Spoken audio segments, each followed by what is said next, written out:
Well, hello and welcome to another edition of Health Solutions with Shawn and Janet Needham, where Team Needham discusses everything healthcare. I'm your host, Shawn Needham, along with my wonderful wife, Janet, and we are going to be talking about successful principles of weight loss with Dr. Michael Turner. Dr. Turner, welcome back to our show.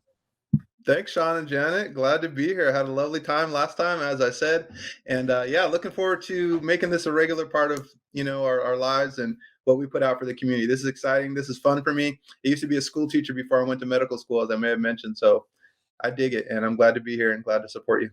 Yeah. So this is, as you and I were talking about before the start of the show, we were talking about how this is good timing for principles of weight loss, or maybe not, because we just got over Thanksgiving and we're going into the holidays where, a lot of people struggle with, myself included, struggle with eating and eating too much hmm mostly, and maybe some of the wrong things. So, how about you just go into some of the success that the ways that you have been successful with yourself and patients when it comes to weight loss. Yeah, happy to. I think a lot of it has to do with our mental approach to food, right? And so there's different ways that we'll talk about that. I think today that's very very important. But that's probably maybe at least half of, let's say, the winning combination, right? Is getting our mind right as relates to food, as relates to ourselves, body image, subconscious talk. Dealing with failures, setbacks, expectations, like all of that, right? If we can get our minds right, that's at least I would say solidly half of the battle. But to start off with, let's just say that you should never go on a diet. Let's just start there. You should Yeah. never go on a diet, right? A diet is a bad thing. Why? Because a diet has in its connotation that it's temporary, right? This Yeah. is your real life, and then this is the diet that I'm contemplating going on. Well, that right there is a bad distinction because what happens when the diet ends? Right? Let's just ask that question. What happens when the diet's over? Right? The answer is you go back to your old habits and then back comes the weight. And then now, except this time it comes with guilt because now you've sort of tried and failed in your mind. And so it's a little bit harder to get up off the ground, get back on your horse again in the future. And so the more diets you go on and the more relapsing and then the more guilt and the more failure and all that, we got a bad cycle going on, right? Not to mention, diet has also the implication that it's deprivation, right? Diet's like Mhm. this time and place where I can't do and the fun and eat all the stuff that I want. I gotta like suck it up, like I'm getting ready for Mhm. a wrestling match or something to go weigh in. And then at some point we can go off that and the fun can start again. Well, you can't live the rest of your life in deprivation mode, right? That's Right. not sustainable. That's not fun, you know. I mean, I eat a fairly healthy diet, but every so often, I like a piece of cheesecake. I like a piece of pumpkin pie at Thanksgiving. I like a little Christmas cookie that my daughter decorates and, hands me and says, "Hey, Dad, this is special. I made it for you." Fantastic, right? I can't go the rest of my life thinking I must never eat a piece of cheesecake again or, I'm a bad person, right? Oh my God, I ate a sugar cookie. There goes my diet. So we got to get rid of the idea of diets. We have to move into the idea of just healthy, sustainable eating patterns, right? That are principle based. We'll talk about that. And we replace them with the idea of moderation, right? It's about moderation. It's Yeah. about principles. It's about your general pattern. Everyone will have a setback. That's okay. I mean, even the pros, even the pros, pro athletes, fitness models, and all this stuff, even the pros, they have a cheat day, right? They have a cheat day. They have a cheat afternoon. Maybe it's once a week. Maybe it's once a month because mentally, psychologically, you can't live forever in a deprivation mode, right? So as long as we get our heads around that, we start to moderation. No food is bad. No food is off limits. You can't. You don't tell yourself I can never have ice cream again or something. It's just instead of having 3 scoops with a lot of chocolate sauce, you have 1 scoop slowly and mindfully, and you're satisfied with that, and then you're done. Well, I agree with what doctor's saying because I'll give you the example of my father. He stayed within about 5 pounds of his weight throughout his life, most of his adult life. And Mm, that just came down to very, I think, perhaps mindful eating, but he was very consistent. It wasn't like he did crazy things all over the board. He just ate the mm, same and very similar. But he also was somebody that ate variety of things too. It wasn't like he just had just one thing on the plate, but whole foods, that was one of the things that, he mhm, was a farmer and rancher, and so Whole Foods was, part of his life. Um, but I think moderation is a key for most people because I'll tell you one of my faults in my personality is I love Mhm. cookies.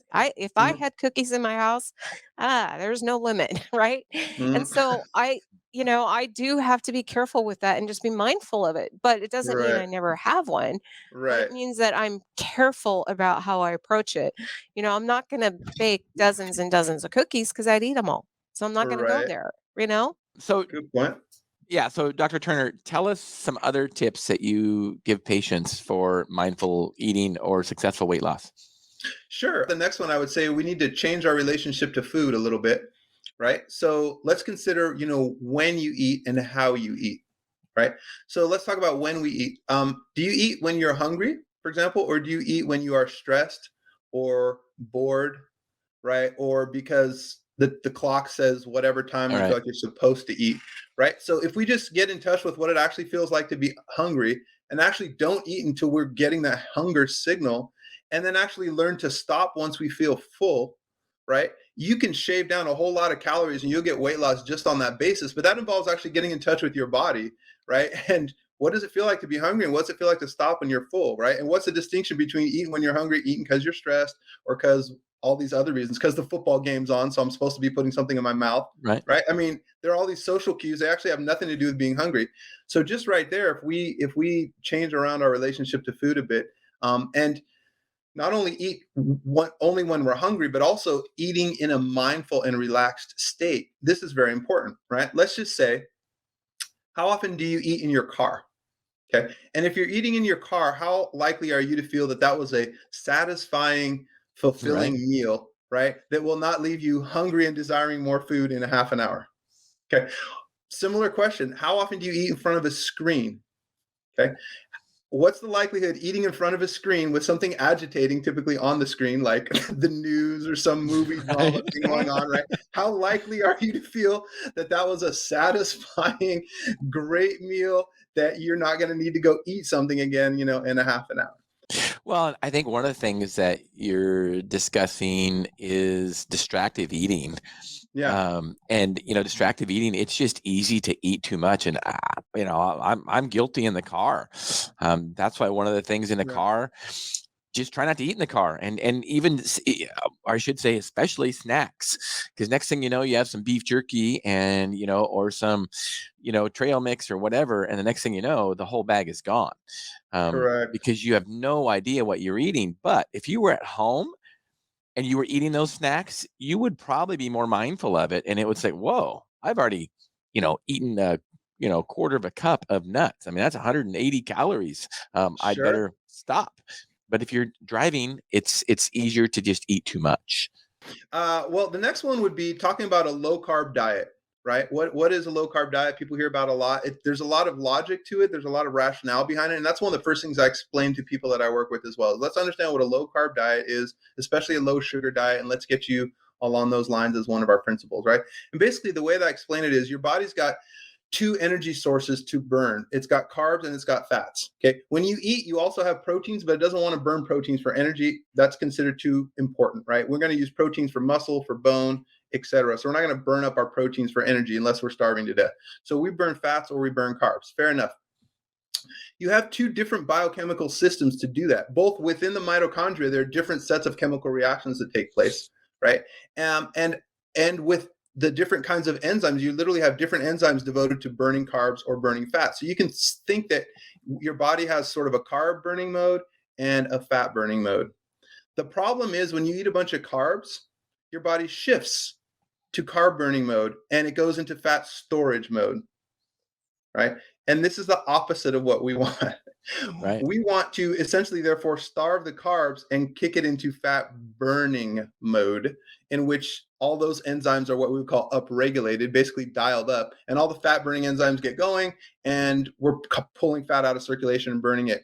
Also, understanding that carbs provide a quick burst of energy, but they're not sustained. I would liken it to if you had a fire or a wood burning stove, you hit it with lighter fluid. Okay, that's carbs, that's sugar, right? Whereas if you put a really dense log in there, that's fat. So fat burns more slowly and yields more energy over time, and carbs are more of a quick burst of energy. Your body, in a sense, kind of likes carbs because it's just quick fuel and it's immediate and apparent, but it leaves you feeling hungry afterwards because it doesn't sustain that long, right? So you have to essentially kind of cut down the carbs, turn your body into fat burning mode, and then you'll start to see better results. Carbs get vilified, but I think when you tell, this is my opinion when I've done it myself, Yep. or when I tell a patient to eat a low carb diet. Well, when you say eat a low carb diet, what are the first things that are going to go away? Bread, pasta, Twinkies, ho-hos. I mean, Mm-hmm. if you tell somebody eat a low carb diet, most of the junk is going to go away. Mm-hmm. and I think that's one of the important principles is that if you just tell somebody low carb, a lot of that processed stuff just goes away. Because if you're eating real food like ground beef and sausage, and it doesn't have a lot of added sugar.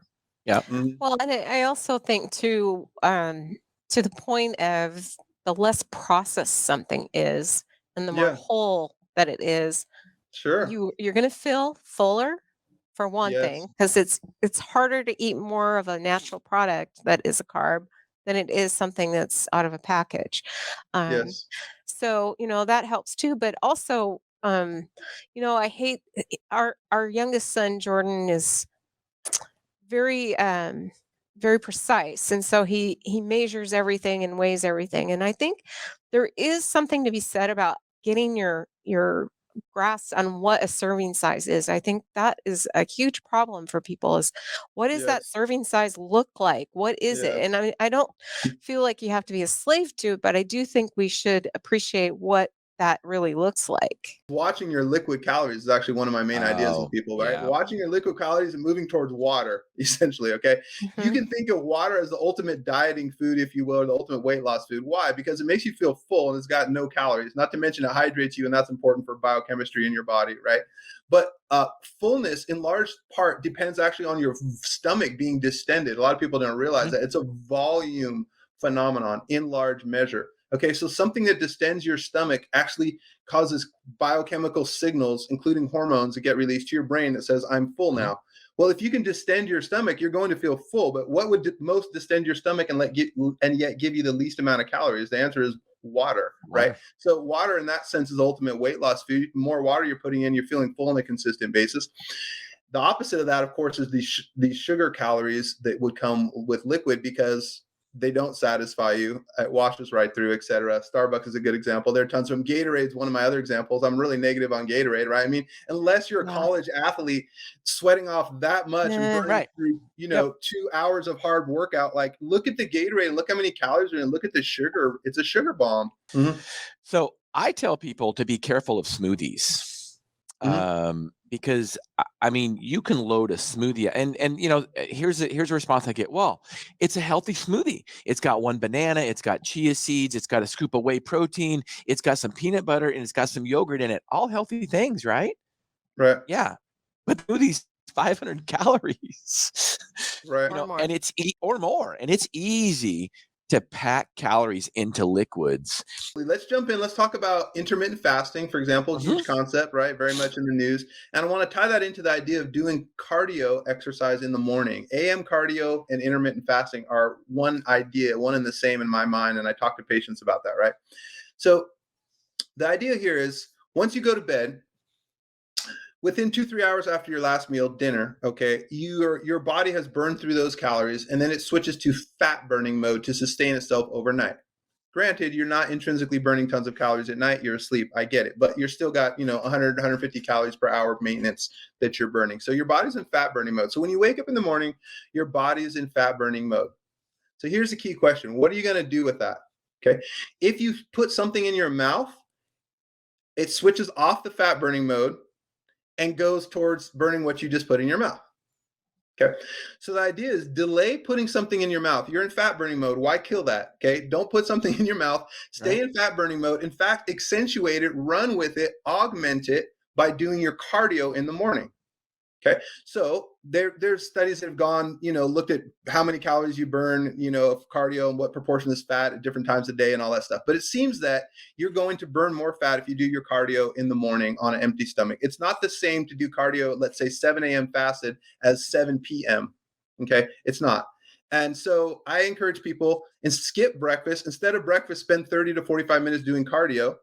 Okay. And then if you really blasted yourself on that workout, have a little small post-workout something or other. I get it, protein bar, whatever, half a banana, recovery. But otherwise, just delay putting something in your mouth as long as you can and roll off of that exercise, which has then kicked your body further into fat burning. And just delay that breakfast, make it a brunch concept, make it a 10:30, 11 thing. And if you want to get, aggressive and all that, just start eating 2 meals a day, lunch, dinner, right? So now we're into the idea of intermittent fasting. So you cut out breakfast and you replace it with AM cardio. That jumpstarts a lot of metabolic activity, weight loss for people. The other idea briefly with the intermittent fasting is, when you're eating, you're peppering your body with food constantly. Obviously, you're putting your body in a mode of burning what you're giving it, and then any excess is getting stored, right? And that's the opposite of what we want to do if we lose weight. We want to get in the mode of pulling out stored energy sources and burning them. Right. But if you're literally pepping your body with food all the time, you're giving it hardly any time to call on its stored energy sources and put them into biochemical circulation. I tell people if a good intermittent fast is 8 hours. So you're going to establish your eating window. Let's say a 10 a.m. to 6 p.m. That's my eating window. Let's just say. Right. And you want to kick it off kind of early in the evening. You don't want to be eating after dark. That's very negative as far as fat storage.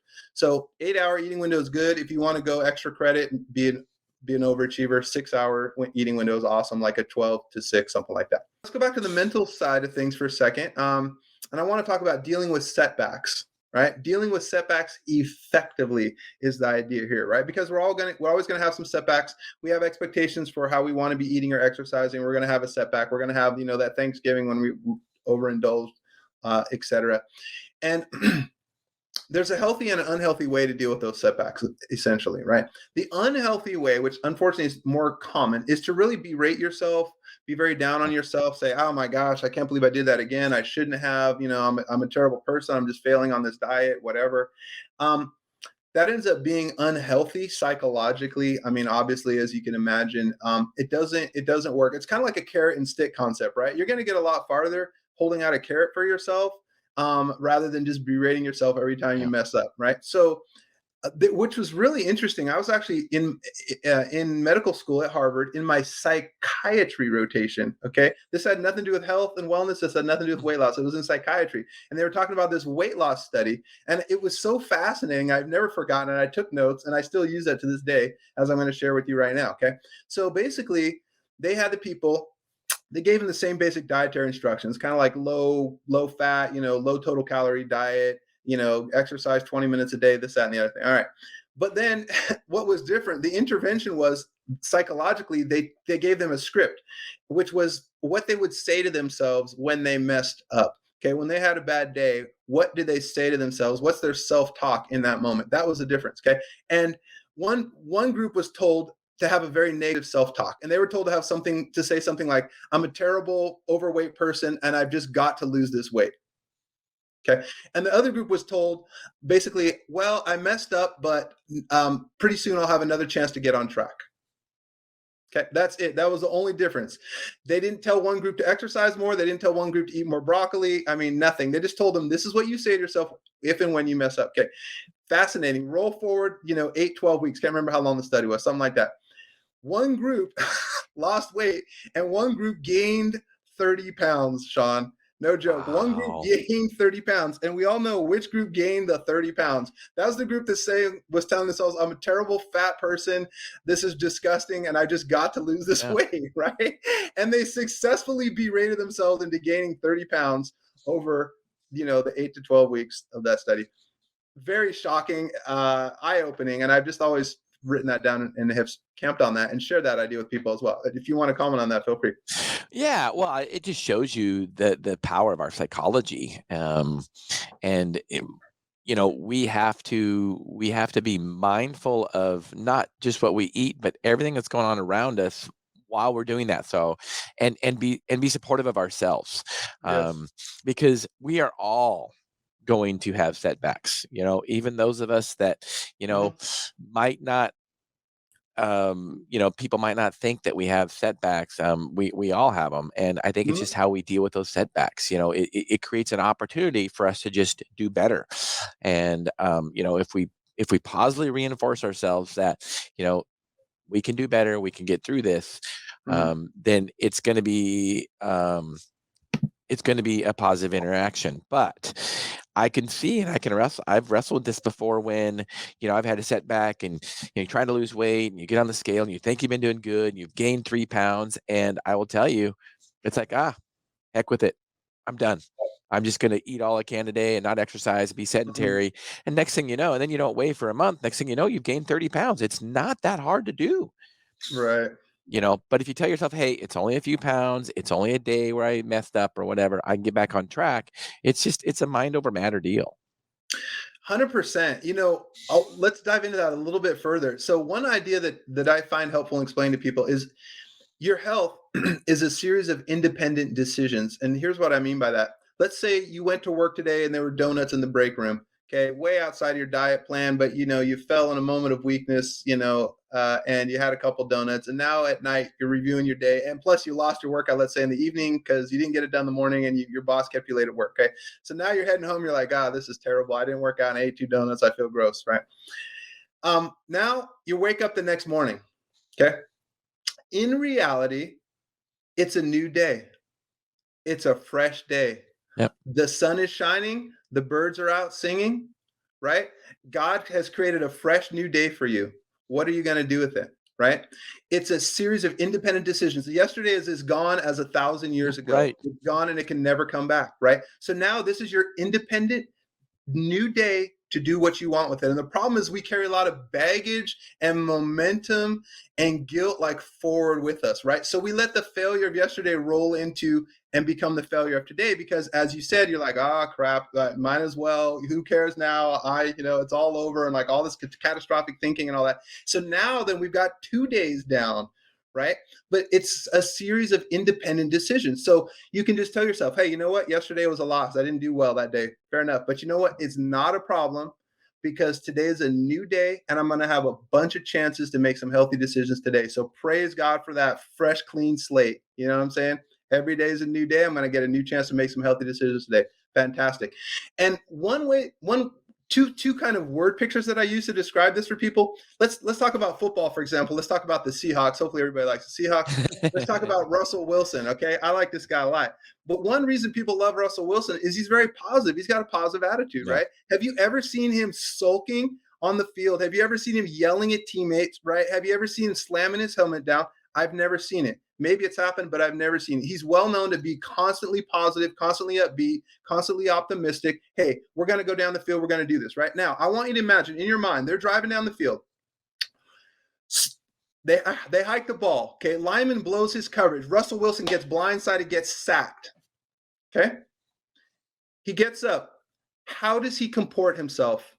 What's his mindset? Right? His mindset is not a problem. We're going to run back to the huddle. We're going to call fresh play, and we're going to be successful. We're going down this field. One small setback, not a problem. Right? You don't see him sulking, yelling, and having a big snowball and calling timeouts and all stuff. It's like, oh, no, not a problem. One setback, we're going. Next play, he throws deep to somebody, touchdown. Right? And that's the same exact idea for ourselves. Our mantra can be just call another play. Just run back to the line of scrimmage. Run back with a big grin on your face and a lot of positivity, enthusiasm. Run back to the line of scrimmage and call another play. You got sacked, so what? It's history now. It's as old as 1,000 years ago. It doesn't matter. That was the last play. Run back to the line of scrimmage, call another play. So hormones, as you may know, have a big role in weight loss or difficulty doing so. And so I would say when people are feeling really dialed in on their diet, really dialed in their exercise, even their sleep, for example, and they're really struggling to lose some weight, at that point, you can have a hormonal basis, and it's important to check on those. Your thyroid is the most obvious example. Your thyroid is directly involved in energy production in your body. One of the main roles of thyroid hormone is to literally go down to your cells and control how many mitochondria are present in your cell at any given time and how active they should be. Okay, that's one of thyroid hormone's jobs. This is why if you have an underactive thyroid, one of the symptoms is a low body temperature. Your body is just not metabolically burning energy like it should be. You tend to feel sluggish. You tend to feel cold. The opposite is true if you have an overactive thyroid. You tend to be on the more thin side. You tend to feel hot. Essentially, your body's turned up the thermostat as far as what it's burning. So, trouble losing weight despite all your best intentions and such, thyroid should certainly get checked. The other thing that's important is your insulin levels.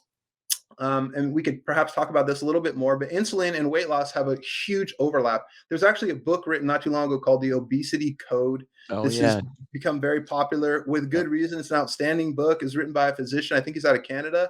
If I'm not mistaken, his name is Fong. I think it's Jason Fong. But Jason Fung, and he's a yeah, nephrologist, actually. yes, Yeah, because he yes, wrote the diabetes code also, yes, and the phenomenal. cancer code. Oh yeah, it's Yeah, phenomenal. yeah. Everything he says is on point. It's very accessible. It's very well done. He gets a lot into the role of insulin, and how you have to control insulin if you really want to lose weight, and that's important. So Well, and backing up just a little bit on that, I yeah, think, and we should have you on our podcast to maybe have a discussion about the insulin thing in itself. But okay, I think insulin is more important than glucose when it comes to weight loss and diabetes and overall health. And you know, we hammer so much on glucose and what's a normal glucose level, and if you're borderline diabetic and all that. But yeah, I have, and I'm sure you have. I have seen patients that are in horrible metabolic health, but they do not qualify as a diabetic yet because their glucose is still in the mhm, normal range, but their insulin is sky high.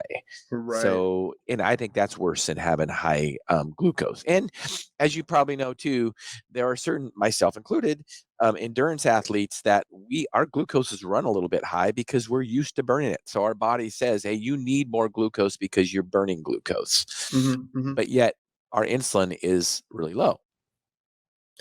Yes. Yes. So just for the people out there, our audience, you can get your insulin levels checked, right? So that's one thing I do for people. I'll check their fasting glucose, but also check their fasting insulin Yes, levels. And both of those should be considered as equally important, right? When you absolutely. talk to your primary care or somebody else, you should know what your insulin levels are. Yeah. And speaking of that, goes into one of my last, I think, best idea for people here would be there are certain supplements you can take that will boost insulin sensitivity. So let's just talk about that concept, boosting or increasing insulin sensitivity. That's my last takeaway here. The idea is that one of the jobs of insulin, if as it circulates in your body, is to store fat, to create Yep. and to store fat. That's one of its jobs. Therefore, if you have high levels of insulin at all times in your body cells are receiving the message, it's time for me to create and store fat. Period. If your insulin levels are sky high, you cannot lose weight. It's a firm That's threshold. You right. will never lose weight more Right. than your insulin levels will allow because they're constantly sending a metabolic signal to create and store fat. So then the magic question is, how do I get my insulin levels down? Right. And you can literally use that as a keyword query on Google or Bing or something like that. How do I decrease insulin? All right. But that's what I'm talking about. We want something called insulin sensitivity. When your body's sensitive to insulin, it doesn't need to secrete as much. It doesn't need to have as much circulating. The circulating levels will fall because your body's very sensitive to any circulating amount. The way I can think about it, the best metaphor I would use is like an engine. You're running really clean and lean, right? You just give it a little bit of a spark and a little bit of a fuel here, and Hmm. things are firing off. And things are so sensitive that engine is responsive and you're running really lean. That's what you want metabolically speaking. You want to run lean. You want your body to be very sensitive to insulin. So only little small spurts need to be secreted for your body to signal appropriately. So another search you can do for yourself is, how do I boost insulin sensitivity, right? And you'll find a lot of suggestions. Exercise is one of them, obviously, Yep. but there are certain supplements that can actually boost insulin sensitivity. So this is what I spent some time talking with patients about as well. One of my favorites is cinnamon. Cinnamon's amazing. I've had patients with blood sugars in the 300s who have diabetes. They change nothing else. All they do is start taking cinnamon every day, like a teaspoon, maybe twice a day. Their sugars go from the 300s to the 180s. I've seen it Wow. tons of times. Wow. It's amazing, Shawn. It's amazing. Wow. If every diabetic in America knew about cinnamon and just started taking 4 grams of cinnamon or something like that, they could cut out half of the insulin that they need. They'd save millions of dollars, injections, all this stuff. It would revolutionize diabetes care in our country. Really, there's so much on the internet about it, scientifically based. Cinnamon and diabetes, cinnamon and blood sugar, etc. But it can be dramatic because it sensitizes your body to insulin in a very powerful way. There are a couple other ones similarly. So there's a supplement called berberine, Hmm. Yep. Berberine. Berberine, you may have heard of it. There's a supplement called resveratrol, also very good for the brain.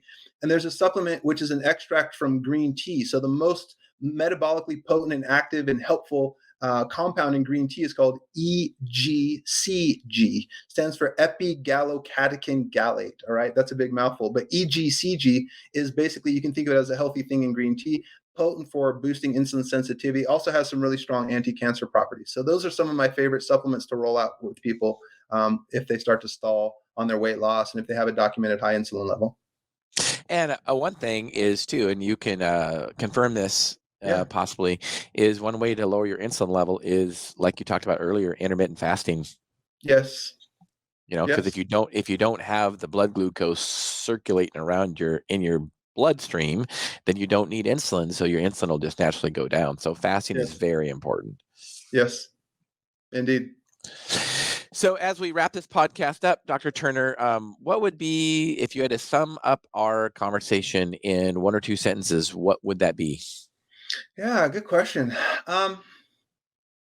I'd say it's about discovering a new relationship with food. If you want to be long-term successful in losing weight, you have to discover a new relationship with food. It starts in your mind. It starts about not depriving yourself. It starts about with moderation. It starts about eating when you're hungry, not when you're stressed, and discovering this new relationship with food um, that still leaves you feeling very satisfied at the end of the day, and doubly satisfied because now you're losing weight and you like how you look and feel. It's very possible. Yeah. You can have it all in that sense, right? Now I'm going to use a very bad metaphor. You can have your cake and eat it too, right? Yeah, I need a better metaphor there. But yeah, you can have your cake and eat it too in this sense, which is you can eat healthy and feel good and not feel deprived. Okay. I'm an example of that, Shawn. I'm sure you are. There's people all over the place. You just have to fundamentally change your relationship to food and open some new doors and close a few doors. But very possible. A diet's the last thing you need. You need to dig deep and get a new relationship with food going. And at least half of it is mental game, as I said. And For you can be sure. successful. Yeah. And one thing that I just tell patients is that, we are made to, eat to live, not live to eat. Yeah. We're basically made just to stay alive. Food is just to sustain us. It is a fuel to sustain us. But, unfortunately, we celebrate with food all the time, and we live to eat instead of eat to live. I see. True. So, Dr. Turner, if people want to get a hold of you, what's the best way to get a hold of you? Yeah, my website, michaelturnermd.com. We have a great staff. We'd be happy to take your phone calls, your emails, and you can see the different kinds of services I offer there. So michaelturnermd.com, all one word, all lowercase. And But there it is right there. Yeah. Thanks for streaming that, Steph. And Dr. Turner, I thank you again so much for your wonderful knowledge and for agreeing to our podcast. We're definitely going to make you a regular on our podcast because you have lots of great subjects that you talk about. And it really fits along our mission, which is to educate and empower individuals to take charge of their own health. So, Cool. Yeah, thank you so much for being on today. Thank you, listeners and viewers. You've been listening to Health Solutions with Shawn and Janet Needham. Thank you for listening.